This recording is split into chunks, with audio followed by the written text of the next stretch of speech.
everyone. So today we will be studying about chapter 8, Cell, the unit of life. So this is the NCERT book. So let's start. When you look around, you see both living and non-living things.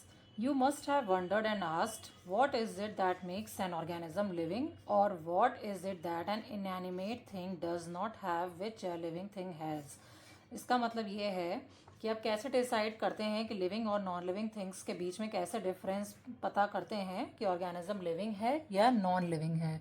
ठीक है, तो to the answer to this is the presence of the basic unit of life, the cell in all living organisms. मतलब कि जो भी living organisms होते हैं उसमें सेल प्रेजेंट अगर है तो वो लिविंग ऑर्गेनिज्म होगा. ठीक है, लिविंग ऑर्गेनिज्म की डेफिनेशन क्या है कि उसमें एक सेल प्रेजेंट होगा.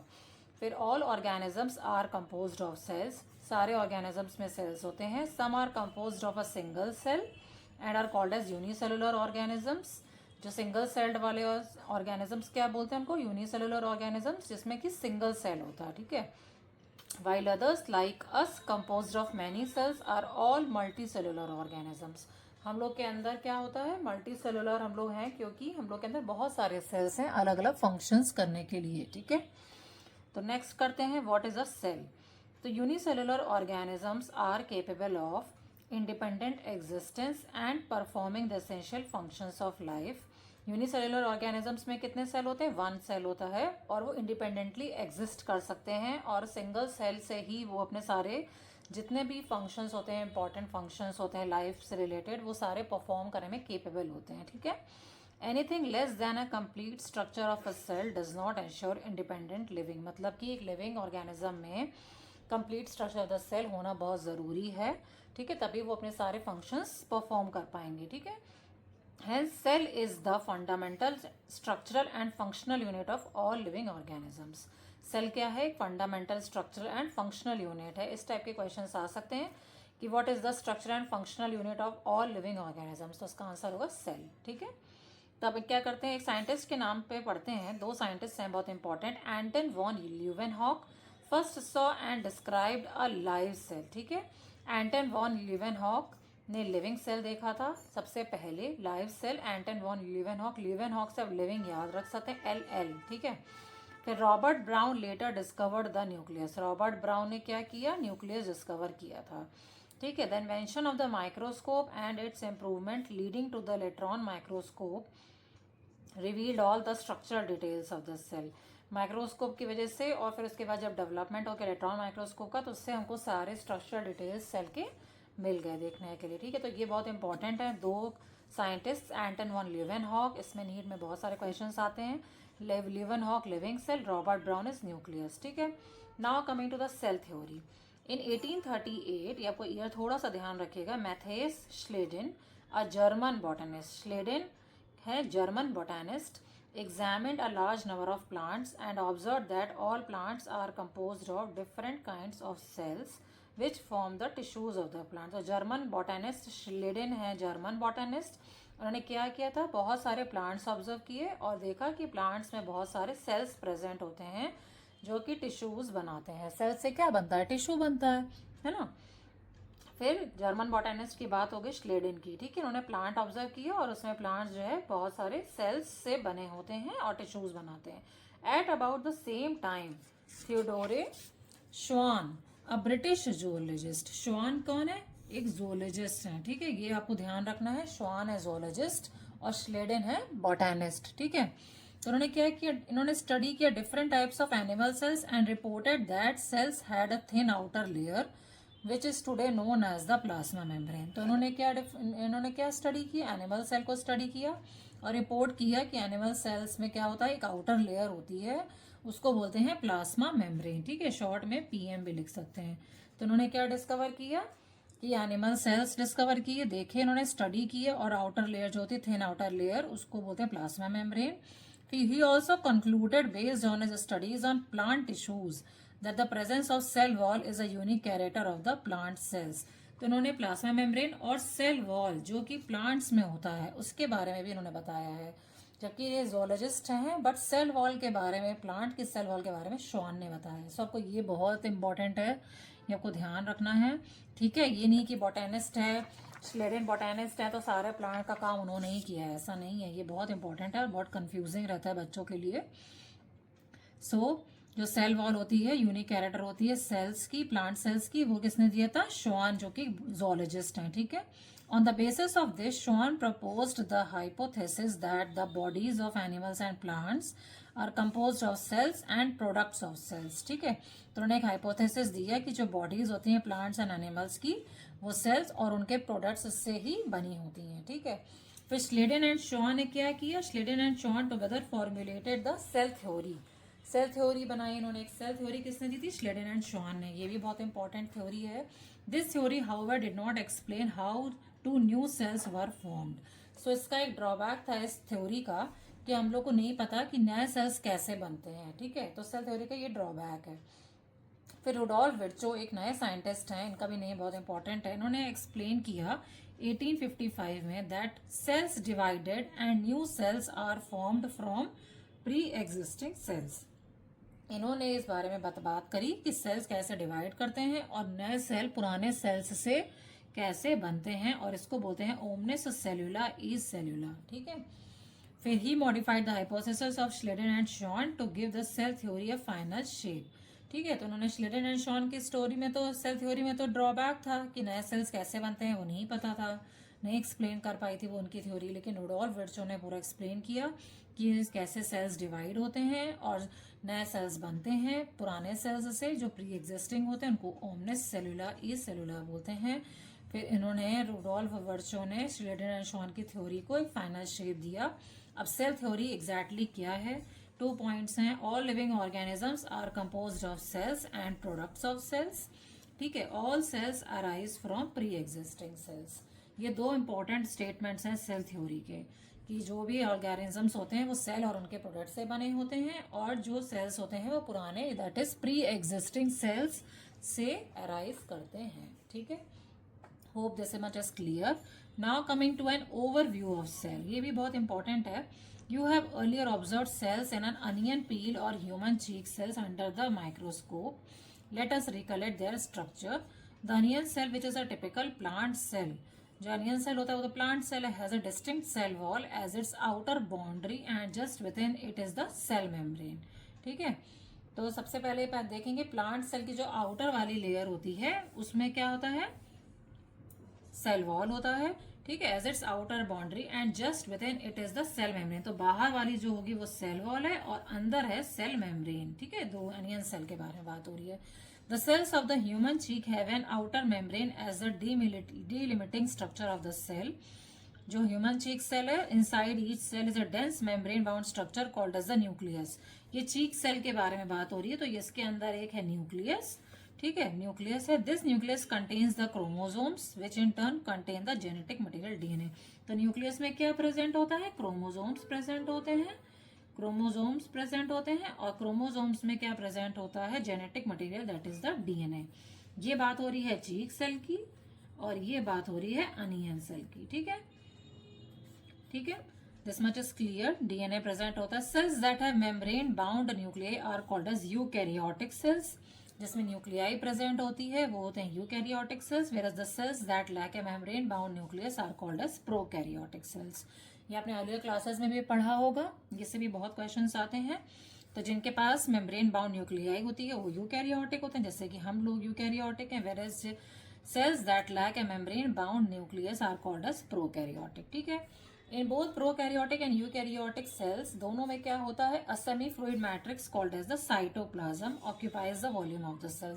साइटोप्लाज्म दोनों में होता है। The cytoplasm is the main arena of cellular activities in both the plant and animal cells. तो सेलुलर एक्टिविटीज, जो भी फंक्शनल चीजें हो रही हैं, सेलुलर एक्टिविटीज हो रही हैं, वो साइटोप्लाज्म में होती हैं, दोनों यूकैरियोटिक एंड प्रोकैरियोटिक में, ठीक है।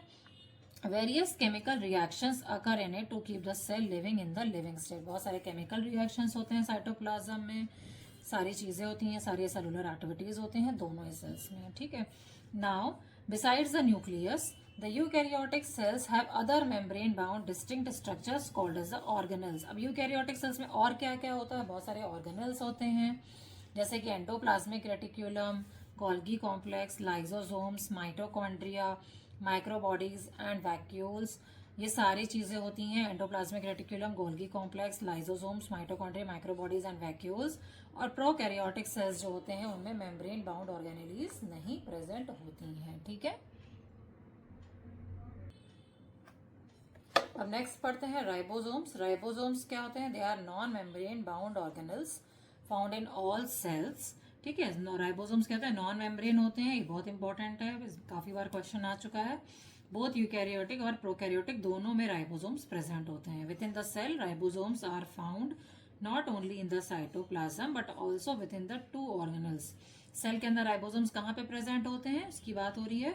साइटोप्लाज्म में प्रेजेंट होते हैं राइबोसोम्स, और chloroplast in plants and mitochondria and on rough endoplasmic reticulum. तो ये बहुत इंपॉर्टेंट है कि राइबोसोम्स कहाँ कहाँ पे प्रेजेंट होते हैं? साइटोप्लाज्म में, और साथ में दो ऑर्गेनल्स, क्लोरोप्लास्ट जो प्लांट्स में प्रेजेंट होते हैं और mitochondria and on rough endoplasmic reticulum. इनकी लोकेशन है राइबोसोम्स की। ठीक है, animal cells contain another non-membrane bound organelle called as the centrosome which helps in cell division. animal cells में क्या प्रेजेंट होता है? एक नॉन मेम्ब्रेन, ये भी नॉन मेम्ब्रेन है और ये राइबोसोम्स भी नॉन मेम्ब्रेन है। ठीक है, एनिमल सेल्स में एक प्रेजेंट होता है ऑर्गेन, उसको बोलते हैं सेंट्रोजोम, जो कि सेल डिवीजन में हेल्प करता है। Cell division, centrosome cell division, सी याद रखिएगा। ठीक है, अब सेल्स के साइज के बारे में बात हो रही है। Cells differ greatly in size, shape and activities.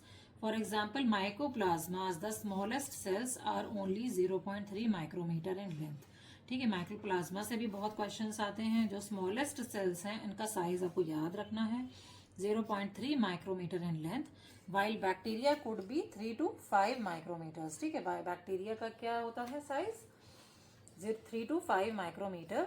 The largest isolated single cell is the egg of an ostrich. ठीक है, largest isolated single cell egg, ostrich का एग जो है सबसे बड़ा सेल होता है, क्योंकि वो सबसे बड़ा एनिमल भी माना जाता है, तो सेल भी बड़ा होगा। Among multicellular organisms human red blood cells are about 7 micrometer in diameter. तो ह्यूमन आरबीसी का क्या साइज होता है? आरबीसी का 7 माइक्रोमीटर। ठीक है, डायामीटर ये ध्यान रखना है आपको, क्या दिया है, क्या लिखा है, डायामीटर आरबीसी का। Nerve cells are some of the longest cells, nerve cells longest होते हैं। Cells also vary greatly in their shape, they may be disc shape होते हैं, polygonal, columnar, cuboid, thread like और इवन इरेगुलर। ये सारे different types of shapes हैं। ठीक है, the shape of the cell may vary with the function they perform. तो इनका जो शेप होता है वो परफॉर्मेंस के अकॉर्डिंग होता है। तो उसमें डायग्राम में देख सकते हैं अलग अलग शेप्स हैं। देखिए भैया, आरबीसीज है, रेड ब्लड सेल्स हैं, राउंड एंड बायो कॉन्केव हैं। ठीक है, इसका क्या रोल होता है? ऑक्सीजन पहुंचाना ना to the different parts of the body. Round and biconcave है। वाइट ब्लड सेल्स हैं, अमीबॉइड्स शेप के होते हैं, इनका इन्फेक्शन से प्रिवेंट करते हैं, हम लोगों को इम्यूनिटी प्रोवाइड करते हैं।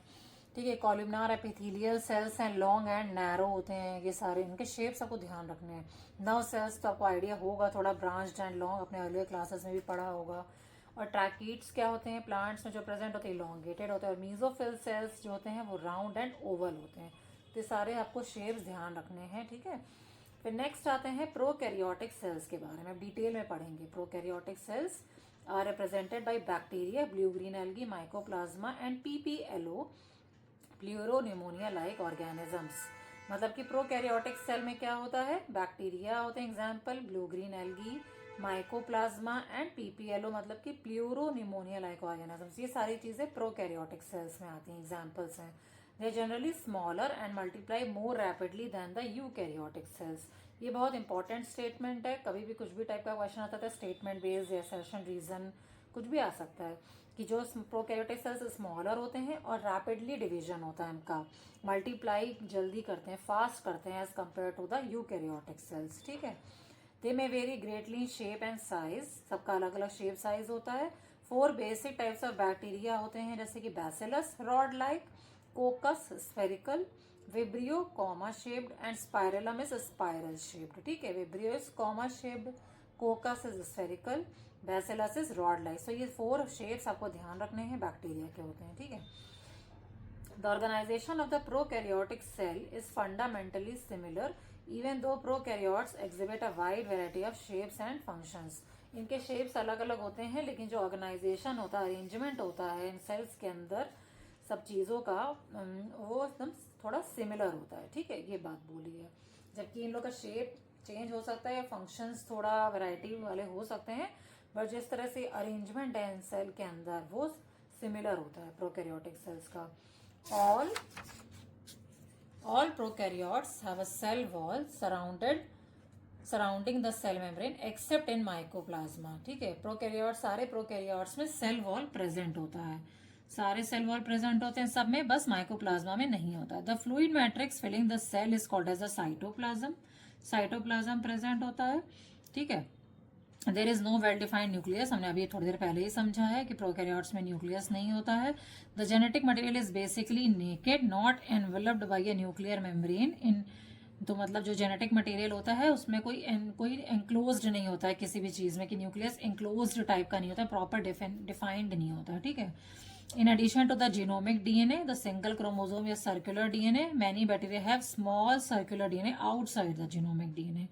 तो बहुत टाइप के इस तरह के डीएनए जो प्रेजेंट होता है, जो जीनोमिक डीएनए सिंगल क्रोमोसोम या सर्कुलर डीएनए है, तो बहुत सारे बैक्टीरिया में क्या है, स्मॉल सर्कुलर डीएनए भी होता है मेन डीएनए के बाहर, तो उनको प्लाज्मिड बोलते हैं। These smaller DNA are called as plasmid. इसका क्या रोल होता है ये भी इंपॉर्टेंट है। Plasmid DNA confers certain unique phenotypic characters to such bacteria, one such character is resistant to antibiotics. तो इनका क्या काम होता है प्लाज्मिड डीएनए का, तो फिनोटिपिक कैरेक्टर्स प्रोवाइड करते हैं। सबसे पहला तो ये है, ठीक है, phenotypic means look wise to such bacteria, और ये कैरेक्टर ऐसा जैसे कि है resistance to antibiotic, antibiotic resistance में ये लोग हेल्प करते हैं, रेजिस्टेंस प्रोवाइड करते हैं। ठीक है, प्लाज्मिड डीएनए का और क्या काम है, in higher classes you will learn that the plasmid DNA is used to monitor bacterial transformation with foreign DNA. ठीक है, ये सारी चीजें आप जेनेटिक्स में पढ़ेंगे आगे। ठीक है, बैक्टीरियल ट्रांसफॉर्मेशन मॉनिटर करने के लिए होता है फॉरेन डीएनए में के साथ। और nuclear membrane is found in eukaryotes. Eukaryotes में क्या होता है, न्यूक्लियर मेम्ब्रेन प्रेजेंट होती है। No organelles like the ones in eukaryotes are found in prokaryotic cells except for ribosomes. कौन सा एक ऑर्गेनल कॉमन है दोनों के बीच में, राइबोसोम, और कुछ भी नहीं होता है। ठीक है, इसमें हम लोगों ने पढ़े थे ना बहुत सारे ऑर्गेनल्स, माइटोकॉन्ड्रिया, ये सारी चीज़ें, बहुत सारी चीज़ें, वो सब प्रोकैरियोटिक सेल्स में नहीं प्रेजेंट होती हैं। तो prokaryotes have something unique in the form of inclusions. Inclusions जैसे कोई स्ट्रक्चर होते हैं, a specialized differentiated form of cell membrane called as the mesosome is the characteristic of prokaryotes। ये भी बहुत इंपॉर्टेंट है। they are essentially enfoldings of the cell membrane। जो भी सेल मेम्ब्रेन की ऐसे ऐसे इनफोल्डिंग्स टाइप की होती हैं वो उसको बोलते हैं मीजोजोम्स होते हैं। ठीक है, तो ये कैरेक्टरिस्टिक्स किसका है, प्रोकैरियोट्स का। प्रोकैरियोट्स का कैरेक्टरिस्टिक है मीजोसोम्स। तो ये आपको ध्यान रखना है कि क्या इनफोल्डिंग्स होती हैं सेल मेम्ब्रेन में। होप आपको इतना समझ में आ गया होगा। सब देख सकते हैं इस डायग्राम में, diagram shows comparison of eukaryotic cells with other organisms. तो ये प्रॉपर एक यूकैरियोटिक सेल है, इसका साइज आपको थोड़ा सा ध्यान रखना है, 10 to 20 माइक्रोमीटर। टिपिकल बैक्टीरिया का साइज क्या होता है, 1 to 2 micrometer. PPLO pleuropneumonia like organism, इसका होता है 0.1 माइक्रोमीटर। वायरसेस का होता है 0.02 से 0.2 माइक्रोमीटर। तो कभी कभी साइज से रिलेटेड क्वेश्चन आ सकता है, तो थोड़ा सा ध्यान रखिएगा साइजेस। ठीक है, फिर अब हम लोग क्या पढ़ते हैं, cell envelope and its modifications. ठीक है, मॉडिफिकेशंस, तो इसमें क्या है, most prokaryotic cells particularly the bacterial cells have a chemically complex cell envelope. इनके पास क्या होता है, केमिकली कॉम्प्लेक्स सेल एनवेलप होता है, जो कि बैक्टीरियल सेल्स होते हैं। ठीक है, तो सेल एनवेलप में क्या होता है, consist of a tightly bound 3 layered structure, that is the outermost glycocalyx followed by the cell wall and then the plasma membrane। so इनका 3 layered structure जो cell envelope है उसमें क्या क्या है, ग्लाइकोकैलिक्स। ठीक है, ग्लाइकोकैलिक्स है सबसे आउटर मोस्ट है, फिर उसके बाद है सेल वॉल, फिर उसके बाद है प्लाज्मा मेम्ब्रेन। तो ये सारी चीजें क्या है, सेल एनवेलप। ठीक है, सेल एनवेलप में होती हैं। ठीक है, सबके अपने अपने फंक्शन होंगे। Although each layer of the envelope performs distinct function, they act together as a single protective unit. इन तीनों लेयर्स के अलग अलग फंक्शन हैं, लेकिन ये एक सिंगल प्रोटेक्टिव यूनिट की तरह काम करते हैं। ठीक है, bacteria can be classified into 2 groups on the basis of the differences in the cell envelopes and the manner in which they respond to the staining procedure developed by Graham। ठीक है, तो ये देख सकते हैं बैक्टीरिया कैसे हम लोग क्लासीफाई कर सकते हैं, 2 ग्रुप के बेसिस में क्लासीफाइड है bacteria on the basis of differences in the cell envelope.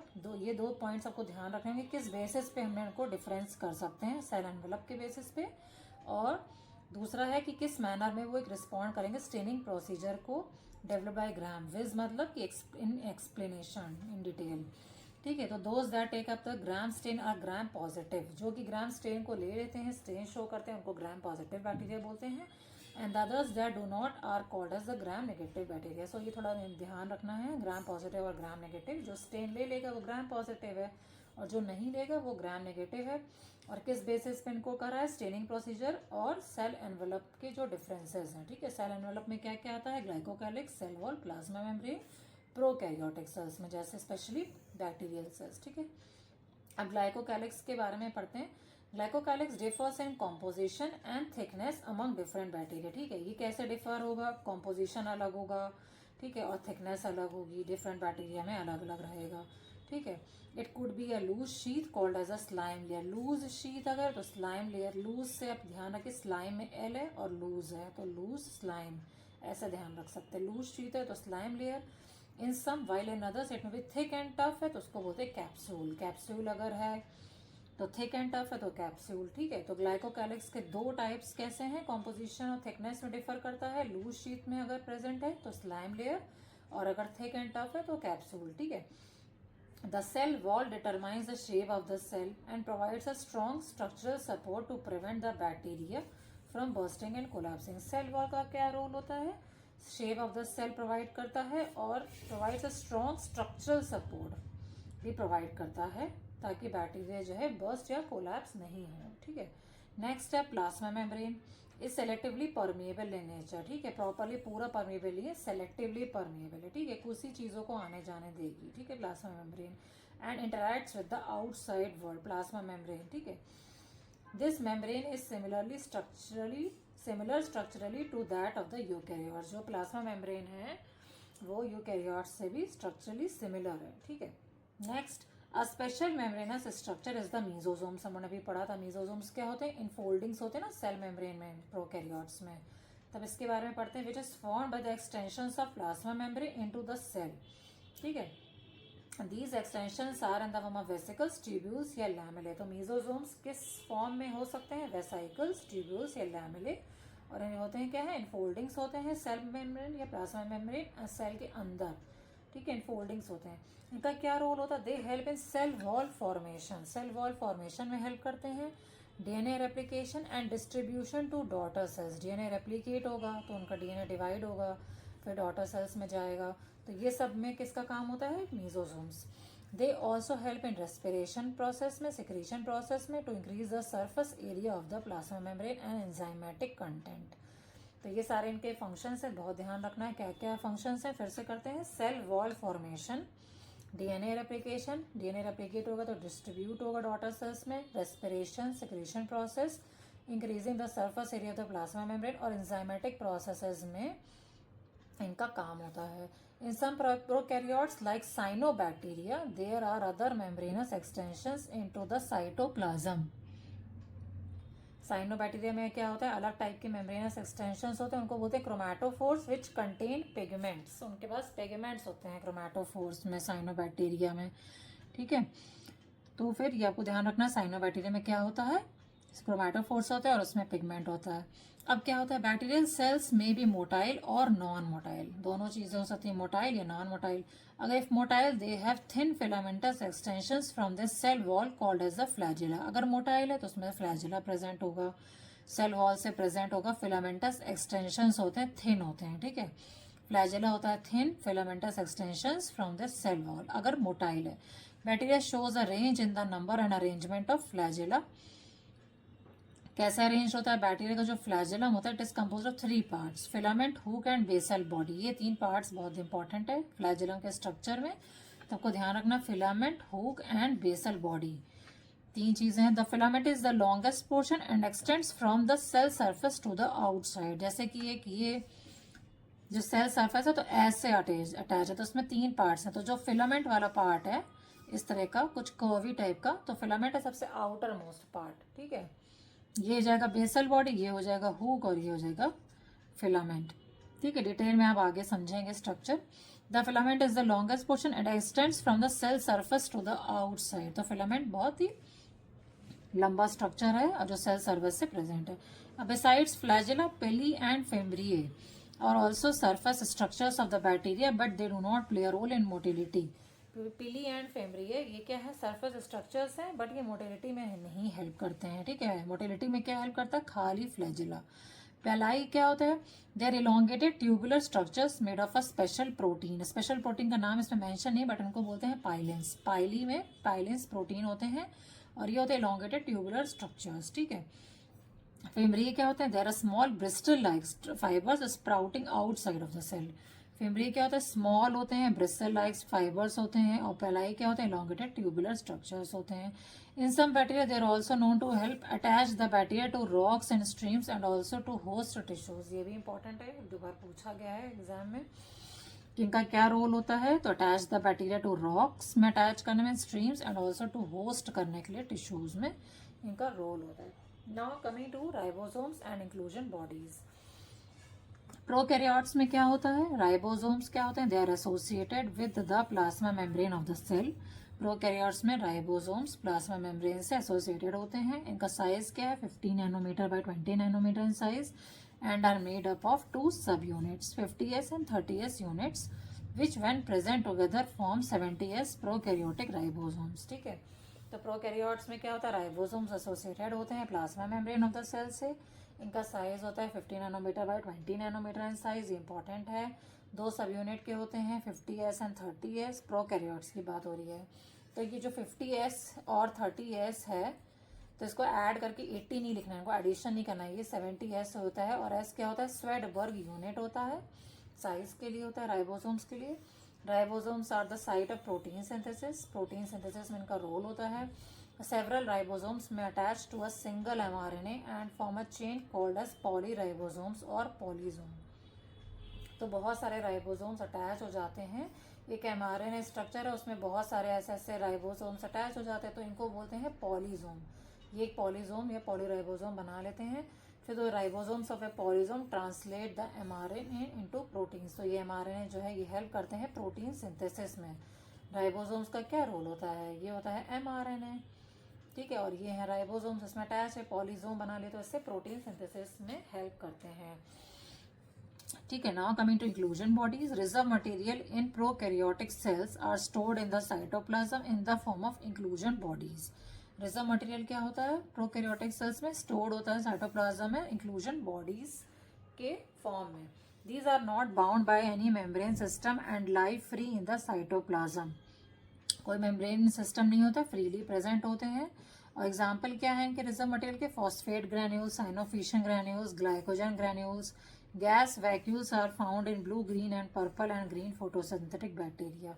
तो इंक्लूजन बॉडीज में क्या हमने समझा, रिजर्व मटेरियल होता है प्रोकैरियोटिक सेल्स का, they are stored in the cytoplasm in the form of inclusion bodies के फॉर्म में स्टोर करते हैं, और इनमें कोई मेम्ब्रेन सिस्टम नहीं होता, फ्रीली प्रेजेंट होते हैं साइटोप्लाज्म में। एग्जाम्पल्स हैं phosphate granules, cyanophycean granules and glycogen granules.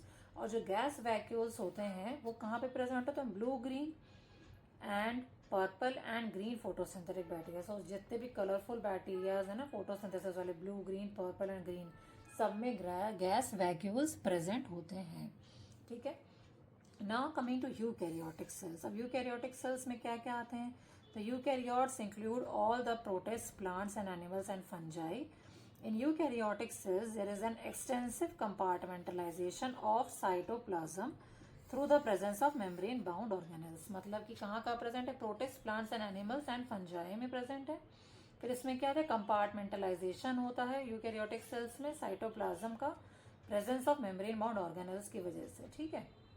Eukaryotic cells possess an organised nucleus with nuclear envelope के साथ, ठीक है। न्यूक्लियर ऑर्गेनाइज न्यूक्लियस प्रेजेंट है एक न्यूक्लियर एनवलप के साथ। In addition eukaryotic cells have a variety of complex locomotory and cytoskeletal structures. Organise nucleus present है nuclear envelope के साथ, और साथ में क्या क्या प्रेजेंट है, बहुत सारी variety of complex locomotory and cytoskeletal structures present है। Genetic material is organize into chromosomes के फॉर्म में जेनेटिक मटेरियल होता है। Eukaryotic cells are not identical, सब सेम नहीं होते हैं। Plant and animal cells are different as the former possess cell walls. Plant and animal cells कैसे different होते हैं, फॉर्मर मीन्स कि प्लांट के बारे में, plastids and a large central vacuole, तो ये सब प्लांट के बारे में बात हो रही। फॉर्मर मीन्स पहले वाला, तो सेल वॉल, प्लास्टिड्स और लार्ज सेंट्रल वैक्यूल, ये कैरेक्टरिस्टिक फीचर किसकी, प्लांट सेल्स की, ठीक है, which are absent in animal cells में ये सारी चीज़ें नहीं होती हैं। On the other hand animal cells have centrioles which are absent in almost all plant cells, ठीक है, एनिमल सेल्स में सेंट्रियोल्स प्रेजेंट होते हैं जो कि एब्सेंट होते हैं in almost all plant cells, ठीक है। Now coming to the structure of plant and animal cells, आप देख सकते हैं। तो चलिए देखते हैं डायग्राम प्लांट सेल और एनिमल सेल का। आप देख सकते हैं ऊपर वाला डायग्राम है प्लांट सेल का। इसमें क्या है, सबसे पहले सेल वॉल, प्लाज्मा मेम्ब्रेन, दोनों चीज़ें प्रेजेंट हैं, ठीक है। फिर यहाँ से स्टार्ट करते हैं न्यूक्लियस, ये वाला जो बड़ा वाला पोर्शन है वो है न्यूक्लियस, और छोटा जो अंदर है वो है न्यूक्लियोलस। सारे ऑर्गेनल्स प्रेजेंट हैं, Golgi apparatus, nuclear envelope present है, ठीक है। न्यूक्लियर एनवेलप यहाँ पे आप देख सकते हैं, न्यूक्लियस और न्यूक्लियोलस और न्यूक्लियर एनवेलप ये तीनों चीज़ें प्रेजेंट हैं। गोल्गी एपरेटस प्रेजेंट है, प्लाज्मा मेम्ब्रेन मैंने आपको बताया, वैक्यूल प्रेजेंट है, एक बड़ा सा वैक्यूल, देखिए बिग साइज का वैक्यूल प्लांट्स में प्रेजेंट होता है। मिडिल लैमेला प्रेजेंट है, सेल वॉल, जो मिडिल वाला लेयर है उसको मिडिल लैमेला बोलते हैं, सेल वॉल मैंने बताया। माइटोकॉन्ड्रिया प्रेजेंट है, राइबोसोम्स हैं, क्लोरोप्लास्ट, साइटोप्लाज्म है ये वाला पोर्शन, साइटोप्लाज्म, पेरोक्सीसोम्स, छोटे छोटे स्ट्रक्चर्स हैं। ये सारे ऑर्गेनल्स के फंक्शंस हम लोग पढ़ेंगे आगे। माइक्रोट्यूब्यूल्स प्रेजेंट हैं, फिलामेंटस स्ट्रक्चर, माइक्रोट्यूब्यूल्स ये ट्यूबुलिन प्रोटीन के बने होते हैं। प्लाज्मोडेस्माटा आप देख सकते हैं, लेयर्स के बीच में जो गैप दिख रहा है उसको प्लाज्मोडेस्माटा बोलते हैं, ठीक है। और स्मूथ एंडोप्लाज्मिक रेटिकुलम प्रेजेंट है, smooth endoplasmic reticulum, lysosomes present है, रफ एंडोप्लाज्मिक रेटिकुलम प्रेजेंट है। दोनों टाइप के एंडोप्लाज्मिक रेटिकुलम है, स्मूथ एंड रफ। रफ में जो है राइबोसोम्स प्रेजेंट होते हैं, ठीक है। तो ये सारी चीज़ें हैं प्लांट सेल की। अब हम लोग एनिमल सेल का देखते हैं, ये डायग्राम आपको अच्छे से करना है। एनिमल सेल में आप देख सकते हैं कहाँ से स्टार्ट करेंगे। सबसे पहले हम लोग प्लाज्मा मेम्ब्रेन है, इसमें सेल वॉल एब्सेंट होती है, हमेशा याद रखिएगा, ठीक है। सेल वॉल किसमें होती है, सिर्फ प्लांट्स में प्रेजेंट होती है, ठीक है। प्लाज्मा मेम्ब्रेन प्रेजेंट है। फिर स्टार्ट करते हैं, यहाँ पे देखिए बाहर वाले में माइक्रोविलाई प्रेजेंट है विथ स्मॉल प्रोजेक्शंस टाइप के स्ट्रक्चर्स हैं। फिर आप देख सकते हैं एनिमल्स की और क्या खासियत है, सेंट्रियोल्स प्रेजेंट हैं जो कि प्लांट्स में नहीं था, पेरोक्सीसोम्स इसमें भी है, लाइजोसोम्स भी है इसमें, राइबोसोम्स दोनों में प्रेजेंट है, राइबोसोम्स और माइटोकॉन्ड्रिया। तो ये सारी चीज़ें कॉमन है to as compare to plant cells, ठीक है। और ये भी कॉमन है, रफ एंडोप्लाज्मिक रेटिकुलम भी प्रेजेंट है, साइटोप्लाज्म आप देख सकते हैं। यहाँ पे न्यूक्लियस है, न्यूक्लियोलस है, लेकिन इतना वेल डिफाइंड सर्कुलर नहीं है बहुत ज़्यादा वैसा, ठीक है। न्यूक्लियस प्रेजेंट है, न्यूक्लियोलस, न्यूक्लियर एनवेलप प्रेजेंट है, ये सारी चीज़ें कॉमन है बट उतना वेल डिफाइंड नहीं है एनिमल सेल्स में। और यहाँ पे स्मूथ एंडोप्लाज्मिक रेटिकुलम भी है और रफ एंडोप्लाज्मिक रेटिकुलम भी, तो ये सारी चीज़ें प्रेजेंट हैं, ठीक है। तो ये हो जाएंगे एनिमल सेल्स के बारे में सारी चीज़ें। फिर उसके बाद अब हम लोग जो है जो नेक्स्ट पोर्शन है सेल मेम्ब्रेन एंड ये सारी चीज़ें, सेल वॉल, सारे एंडोमेम्ब्रेन सिस्टम, सारे ऑर्गेनल्स, ये सब हम लोग नेक्स्ट वीडियो में कन्वर्ट करेंगे, कनेक्ट करेंगे, ठीक है, कंप्लीट कर लेंगे। और होप आपको ये जितना मैंने आज इसमें पढ़ाया है इस लेक्चर में, होप आपको समझ में आया होगा। अगर आपको कोई भी डाउट है इन टॉपिक से रिलेटेड जो भी मैंने आपको पढ़ाया है, ठीक है, तो वो कमेंट ज़रूर करिएगा। एंड होप आपको ये वीडियो पसंद आया होगा, समझ में आई होंगी चीज़ें। एनसीईआरटी बहुत इंपॉर्टेंट है, इसको लाइन बाय लाइन अच्छे से करेंगे हम लोग सारे टॉपिक्स, ठीक है। See you in the next video. फिर हम लोग कंटिन्यूएशन करेंगे कहाँ से, सेल मेम्ब्रेन से नेक्स्ट वीडियो में। Stay tuned guys, hope you are understanding. Please like and subscribe to my channel. Thank you so much, have a great day.